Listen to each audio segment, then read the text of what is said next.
સુરતમાં ઉદ્યોગપતિ દીપક ઇજારદારની જાહેરમાં ઉજવણી, જેમાં રોડ જામ કરી અને જન્મદિવસની ઉજવણી કરી।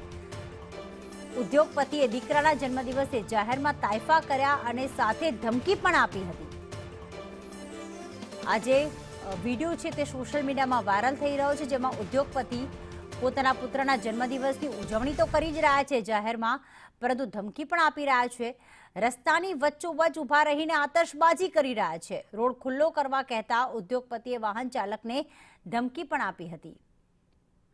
મનીષ પરમાર અમારી સાથે જોડાઈ ગયા છે। મનીષ, જાહેરમાં એક તો ઉજવણી કરે, અન્ય વાહન ચાલકોને જ્યારે તેઓ રોકે નહીં ત્યારે ધમકી પણ આપે, ક્યારની આ ઘટના છે? શું પોલીસે આ વિડીયોના આધારે કોઈ કાર્યવાહી કરી છે કે કેમ?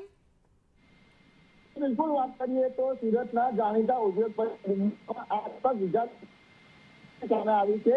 જોઈ શકાય છે કે પોતાના પુત્રના જન્મદિવસની ઉજવણી કરતા હોય જાહેર રોડ પર જ તેને ભાન ભૂલીને જન્મદિવસની ઉજવણી કરી હતી અને રોડની ઉપર રોડ જામ કરી દીધો હતો। જે કહેવાય કે વાહન ચાલકોએ હોર્ન માર્યો હતો તો વાહન ચાલકોને પણ ધમકી આપી હતી। જે હાથમાં આતશબાજી હતી એ આતશબાજી પણ જે કહેવાય કે જે લોકો પર તાકી હતી અને કાઢીને ઉડાઈ દેવાની ધમકી આપી। સાથે જ વાત કરીએ તો જ્યારે આમ જનતા આ રીતનું કૃત્ય કરતી હોય છે ત્યારે પોલીસ છે તે તેને કાયદાનો પાઠ બનાવતી હોય છે, તેના જે વિડીયો બનાવતી હોય છે, પરંતુ આ ઉદ્યોગપતિ છે, આ ઉદ્યોગપતિએ જે કહેવાય કે આ રીતના જાહેરમાં જન્મદિવસ મનાવ્યો છે અને જે જાહેરનામાનો ભંગ કર્યો છે। ત્યારે હવે જોવું રહ્યું કે કઈ રીતના આ પોલીસ દ્વારા પગલાં ભરવામાં આવે છે, કારણ કે આ ઉદ્યોગપતિ છે તે ખૂબ જ જાણીતો છે અને જે મોટી છાપ ધરાવે છે। ત્યારે દાદાગીરીના વિડીયો છે તે સીધે સીધા આવી રહ્યા છે, દ્રશ્યો છે સીધે સીધા દેખાઈ રહ્યા છે કે કઈ રીતના આ ઉદ્યોગપતિ દાદાગીરી કરે છે અને જાહેર રોડ બ્લોક કરીને જ તે જન્મદિવસની ઉજવણી કરે છે। લોકોને હેરાન પરેશાન કરતો વિડીયો છે તે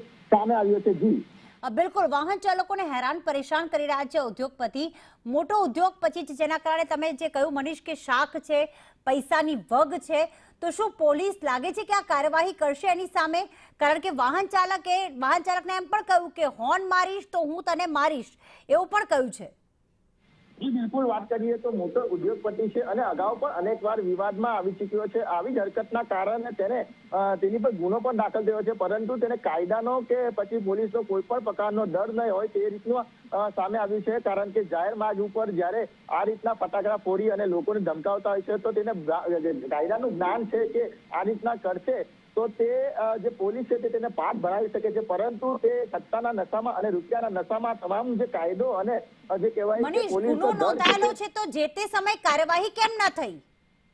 જી બિલકુલ વાત કરીએ તો અગાઉ ગુનો નોંધાયો હતો, આ જ પ્રકારની એક કૃત્ય કર્યું હતું, લોકો સાથે દાદાગીરી કરી હતી અને જે કહેવાય કે અપશબ્દ બોલ્યા હતા। તે મામલે અગાઉ પણ આ દીપક ઇજારદાર પર ગુનો નોંધાયો હતો અને પોલીસે કાર્યવાહી કરી હતી, પરંતુ જે ફરીથી આ વિડીયો સામે આવી છે, ફરીથી તેની દાદાગીરી આવી છે। આ નવો વિડીયો છે અને નવા વિડીયોમાં સ્પષ્ટપણે દેખાઈ રહ્યું છે કે કઈ રીતના તે દાદાગીરી કરે છે। જાહેરમાં પોતાના પુત્રનો જન્મદિવસ હોય અને જન્મદિવસ ઉજવણી વેરા આજે આતશબાજી છે તે હાથમાં લે છે અને લોકો પર તાકી દે છે, લોકોને ડરાવે ધમકાવે છે। જ્યારે લોકો છે તેને ટ્રાફિક ખુલ્લો કરવાનું કહે છે, પરંતુ તે તેની મનમાની કરે છે અને લોકોને ધમકાવી રહ્યો છે। એટલે કહેવાય કે સુરત શહેરમાં જે ઉદ્યોગપતિ છે તેની દાદાગીરી ફરીથી સામે આવી છે અને હવે જોવું રહ્યું કે પોલીસ કઈ રીતના કાર્યવાહી કરે છે। જી પ્રીતિ।